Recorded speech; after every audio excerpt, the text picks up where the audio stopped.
welcome in. It is so great to have you joining us today for a brand new deep dive into a piece of American history that is, frankly, just as fascinating as it is tragic. It is a story that fundamentally changed how every single one of us parents our children. Like, if you grew up in the 80s or 90s, or if you're raising kids today, the world you live in was shaped by the events we're about to discuss. Absolutely. The cultural shifts that originated from this one single case, they're still rippling through our society today, through our laws and even our media. Right. And what makes it so compelling is how one missing child forced an entire country to wake up to a problem it didn't even want to acknowledge existed. Let's set the scene.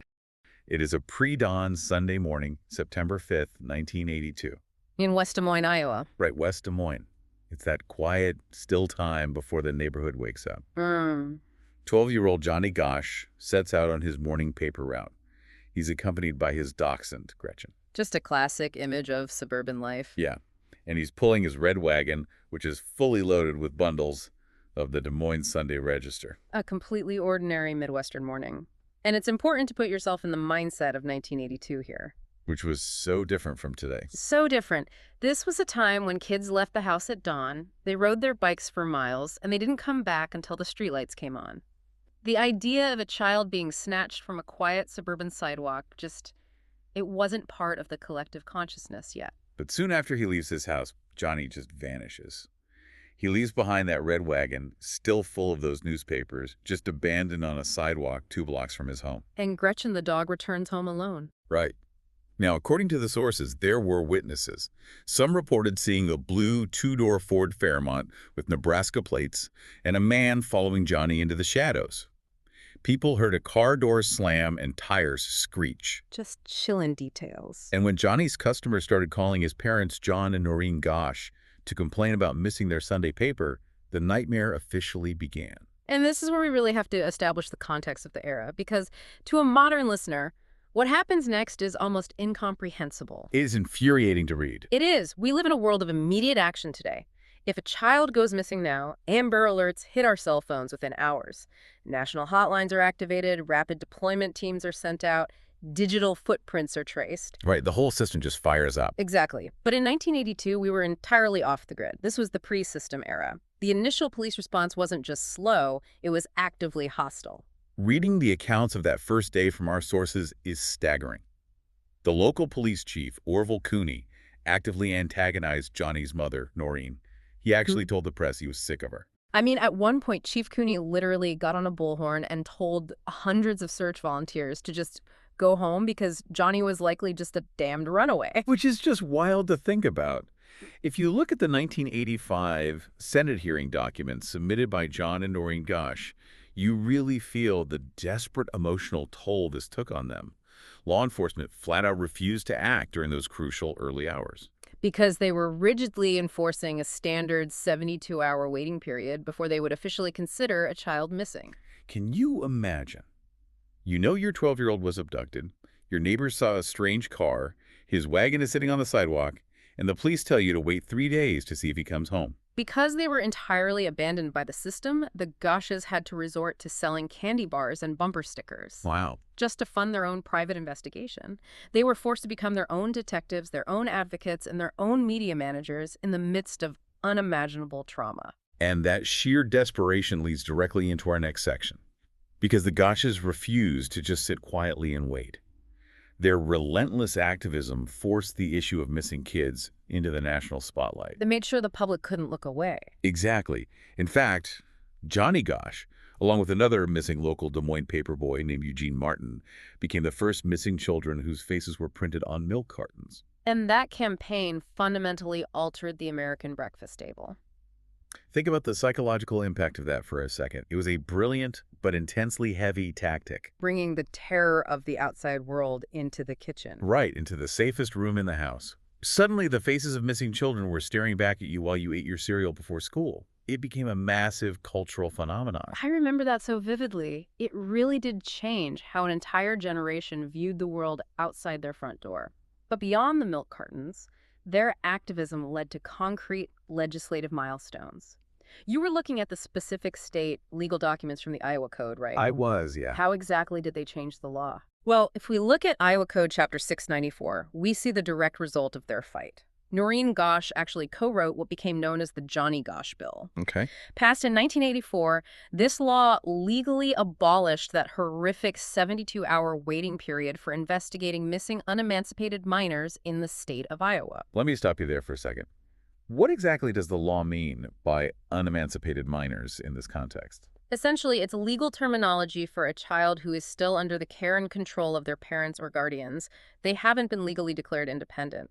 So the law ensured that the police couldn't just write off a 12-year-old paperboy as an independent runaway who chose to leave. It demanded immediate action. Exactly. It also mandated the creation of a state missing person information clearinghouse to centralize data.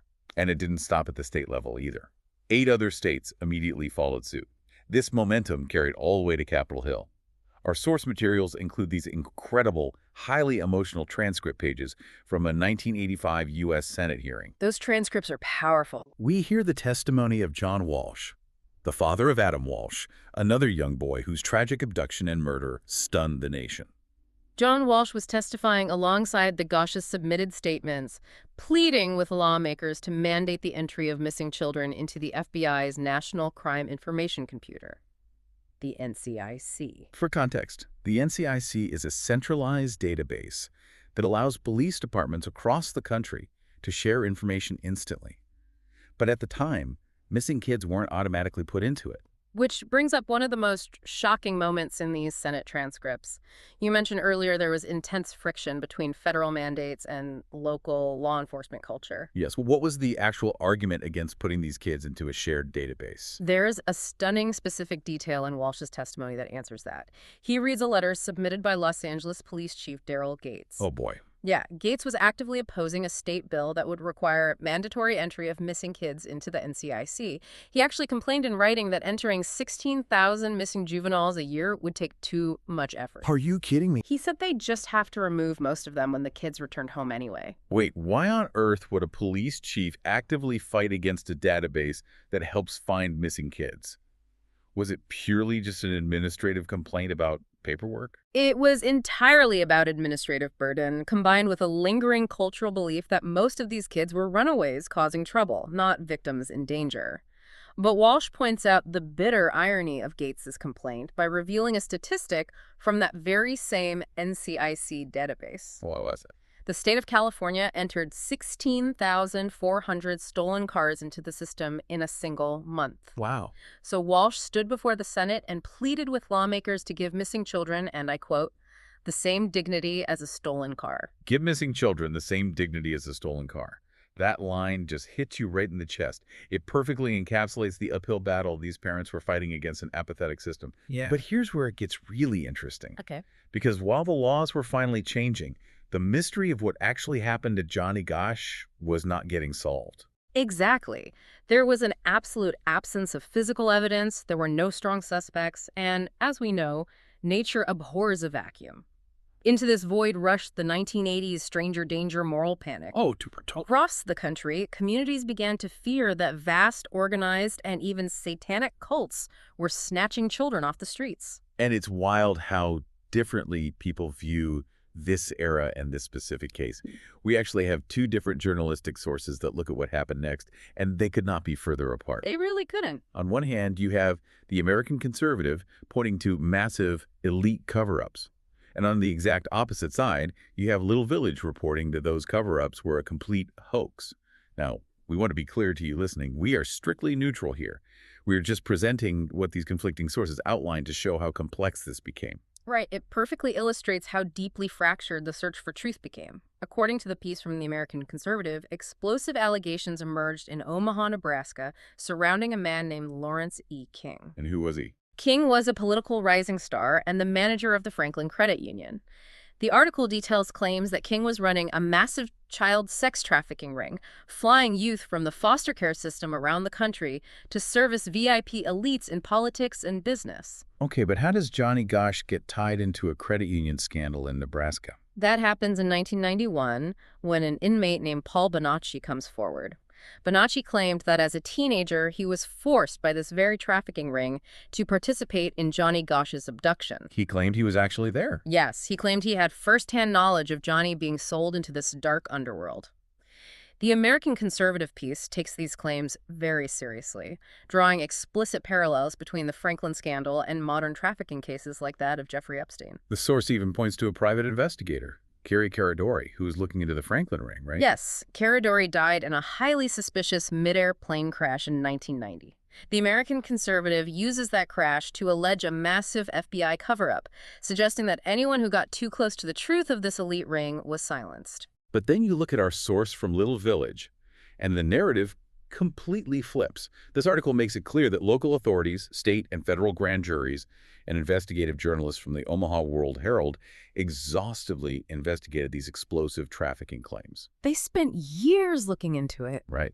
And after poring over thousands of hours of testimony and evidence, the official grand jury conclusion was that the sex trafficking ring allegations were a carefully crafted hoax. They found no corroborating physical evidence of the sprawling VIP network.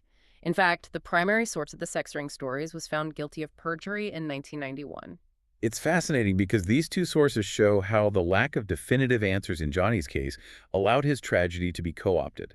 Depending on which source you read, Johnny was either the tragic victim of a lone local predator, or he was the most famous captive of a sprawling, elite shadow network. And just when you think the trail has gone completely cold and the story can't take another turn, we reach 1997. Noreen Gosch is testifying in a civil case, and she drops an absolute bombshell. Wait, what kind of bombshell did she find new evidence? She reveals that in March of 1997, she was awakened at 2:30 in the morning by a knock at her apartment door. She opens it, and standing there is a 27-year-old Johnny Gosch. A 27-year-old Johnny just shows up at her door after 15 years of searching. That is her sworn claim. She stated he was accompanied by an unidentified man who stood in the shadows. Noreen claimed that Johnny opened his shirt to show her his distinct birthmark, confirming his identity to her. Wow. According to her account, he said he had escaped a pedophile ring, but he told her he could not return to his old life or reveal his current identity for his own safety. He asked her not to speak of it, and then he vanished into the night. That is unbelievably heavy. How does anyone even process a claim like that? What's fascinating here is how the public, and specifically the true crime community, analyzes an event like that. We have a source from the Reddit community, Unresolved Mysteries, where users dissect this exact visit, and the tone of the thread is striking. How so? It is deeply empathetic to Noreen's suffering, but it is highly, highly skeptical of the event itself ever physically happening. Yeah, the Reddit users bring up some really compelling theories of trauma. A few users believe Noreen might have been the victim of a spectacularly cruel scam, maybe someone manipulating a grieving mother for money or notoriety. Which happens, unfortunately. It does. But the prevailing theory among these users is that the visit was a highly vivid, grief-induced dream. They point to the psychology of ambiguous loss. Wait, break that down for me. What exactly makes ambiguous loss different from normal grief? Ambiguous loss is a type of grief that occurs when there is no closure or clear understanding of what happened. With a death, there is a funeral, a body, a finality. With a missing child, the brain is constantly oscillating between hope and despair. That makes sense. It's a wound that is never allowed to heal. The Reddit users argue that a parent living without closure for that long might subconsciously conjure a hyper-realistic dream scenario where their child visits them just to say, "I'm alive, I'm okay, but I can't stay." It provides a psychological off-ramp for the endless waiting. That makes a heartbreaking amount of sense. The brain just creates the closure the real world won't provide. The sources also mentioned a bizarre incident in 2006 where photos of tied-up boys were left on Noreen's doorstep. I remember reading about that. Yeah, police investigated and definitively linked the photos to a completely unrelated Houdini escape artist competition down in Florida. No one was harmed, yet Noreen still maintains that the photos feature Johnny. It perfectly highlights how prolonged grief can force the mind to mold new, even contradictory information to fit a desperately held narrative. And it speaks to the ultimate cost of living in limbo. In the 1985 Senate submission provided by the Gosches, they outline the sheer collateral damage of having a missing child. They talk about the devastatingly high rates of divorce, substance abuse, and suicide among parents who are trapped in this permanent state of not knowing. It destroys the family from the inside out. It's a tragic reality. So what does this all mean? Why are we exploring a 40-year-old cold case from Iowa today? Because Johnny's case fundamentally shaped the fears of an entire generation. But as our sources highlight, our understanding of missing children has evolved significantly since 1982. It has. The stranger danger panic that Johnny's case ignited taught kids to fear every unfamiliar face. But the reality is that the vast majority of missing kids are not taken by random strangers jumping out of bushes. No, statistics today show they are mostly the victims of familial abductions taken by a non-custodial parent, or they are runaways, or what advocates call throwaways, kids who are forced out of their homes by abuse or neglect. The Little Village source brings up a really poignant comparison to the Jacob Wetterling case, which perfectly illustrates this shift in understanding. Jacob was abducted in Minnesota in 1989. Like Johnny, he was missing for 27 years, and his case was also surrounded by massive, wild conspiracy theories about sprawling trafficking rings. But in 2016, the truth finally came out. Jacob was kidnapped and killed by a single local man, a lone predator from the next town over. There was no vast network. Following that devastating revelation, Jacob's mother, Patty Wetterling, completely reversed her stance on the stranger danger panic. She did. She now actively advises that kids shouldn't be taught to fear all strangers, because if a child is lost or in trouble, sometimes a stranger is the only person who can help them. Instead, she says kids should be taught to trust their intuition. If a situation feels wrong, get away, but don't live in universal fear of everyone you don't know. If we connect this to the bigger picture, the legacy of Johnny Gosch is incredibly dualistic. On one hand, his tragedy successfully catalyzed the creation of the National Center for Missing and Exploited Children. It led to the abolition of waiting periods. It pushed laws into place that actively protect your family today. The system we rely on now exists because of John and Noreen Gosch. But on the other hand, the vacuum of answers in his case laid the psychological groundwork for modern internet conspiracy theories. It popularized the narrative of the elite, untouchable shadow cabal that still permeates political discourse today. It's a heavy, complicated legacy. We really want to thank you for joining us on this deep dive, exploring how a single abandoned red wagon on a sidewalk in Iowa managed to change the very fabric of American society, law, and culture. This raises an important question, though, one we want to leave you to ponder. The sources show us that back in 1982, the police strictly enforced a 72-hour waiting period because society's default assumption was that a missing youth was just a rebellious runaway. Today, because of Johnny Gosch, society instantly assumes a missing child is in mortal peril. But as we look to the future, our modern technology, from smartphones with location tracking in every pocket to ubiquitous facial recognition and GPS tracking in our cars, is creating a world where we are constantly tracked. Will the very concept of a missing person eventually cease to exist entirely? And if it does, what new, unforeseen societal anxieties will rise up to replace our deep-seated fear of the unknown stranger? Something to think about.